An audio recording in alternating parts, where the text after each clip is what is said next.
Friends, Venkatapuram to Srisailam పాదయాత్ర చేయాలనుకున్న వాళ్ళు ఈ వీడియోలో నేను చెప్పబోయే ప్రదేశాలను చూడకపోతే మీ పాదయాత్ర పరిపూర్ణంగా కానట్లే. కాబట్టి ఈ వీడియోలో ఆ ప్రదేశాల గురించి వివరిస్తాను.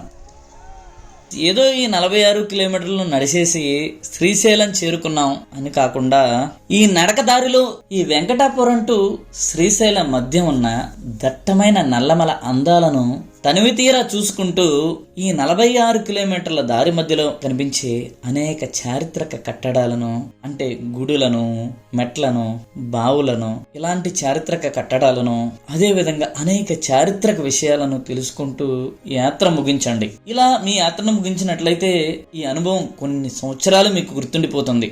ఓకే,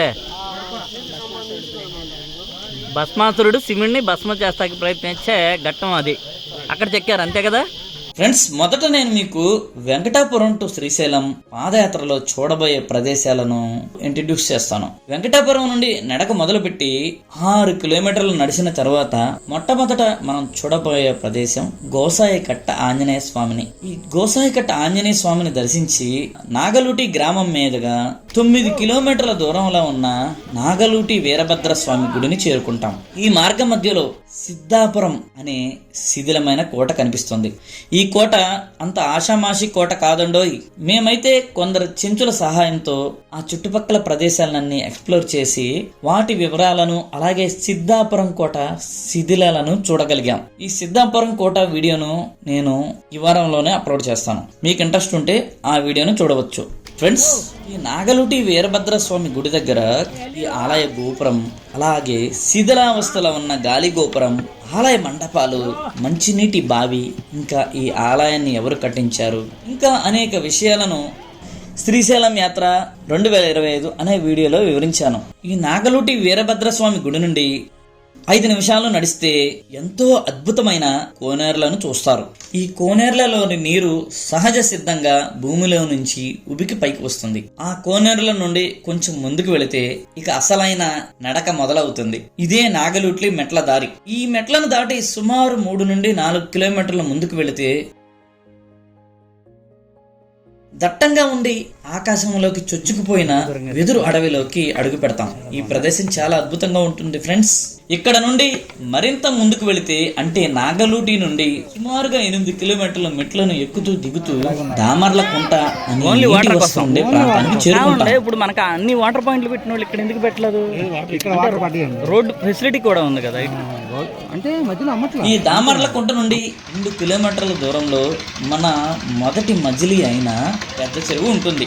ఈ పెద్ద చెరువు చాలా చారిత్రక ప్రాధాన్యత ఉన్న ప్రాంతం కాబట్టి ఈ పెద్ద చెరువును కూడా శ్రీశైలం పాదయాత్ర అనే మెయిన్ వీడియోలో వివరించాను. మీరు ఆ వీడియోను చూడండి.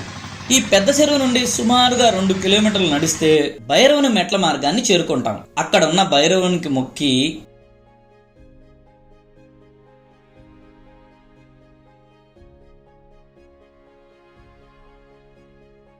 మఠం బావిని, భైరవుని తాపలు దాటి మనం ఈ ప్రాంతాన్ని మఠం బావి అంటాం. ఇది కోరికలు తీర్చే చెట్టు. కోర్కెల కొండను, దట్టమైన ఈ శ్రీశైలం అడవిలో కోరికలు తీర్చే చెట్టు ఇది.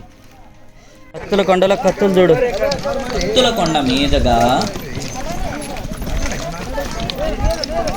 సీతమ్మ బావిని చేరుకుని ఆ సీతమ్మ బావి నుండి భీముని కొనం లోయలోకి నెమ్మదిగా దిగాలి. చూసారు చెప్పలకొండ?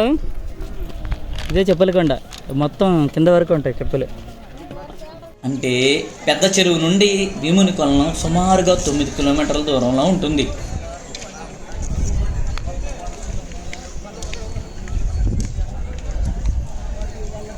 భీముని కొలను నుండి ఎత్తైన చుక్కల పర్వతం మీదకు 7 మలుపులు, 2000 మెట్లు, 2 కిలోమీటర్ల దూరం నడిచి చుక్కల పర్వతం పైన ఉన్న కైలాస ద్వారాన్ని చేరుకోవాలి. మొత్తానికి భీముడి కొలను ఎక్కేసి పైకి వచ్చేసాము. ఇదే కైలాస ద్వారం, జెండా ఎగురుతుంది. ఈ కైలాస ద్వారం నుండి శ్రీశైలం 4 కిలోమీటర్ల దూరంలో ఉంటుంది. శ్రీశైలం చేరుకుని స్వామిని దర్శించిన వెంటనే మన ఈ వెంకటాపురం టు శ్రీశైలం పాదయాత్ర విజయవంతంగా ముగిసినట్లే.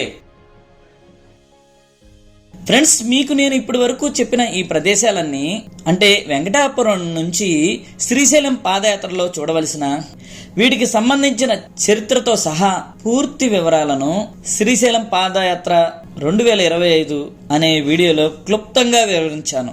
ఆ వీడియోను క్రింద డిస్క్రిప్షన్లో లింక్ ఇస్తాను, అక్కడ నుంచి ఆ వీడియోను చూడండి. Thank you friends, thank you for watching. ఈ వీడియో మీకు నచ్చినట్లయితే లైక్ చేయండి, షేర్ చేయండి, సబ్స్క్రైబ్ చేయండి. మళ్ళీ మనం నెక్స్ట్ వీడియోలో కలుద్దాం. అంతవరకు సెలవు.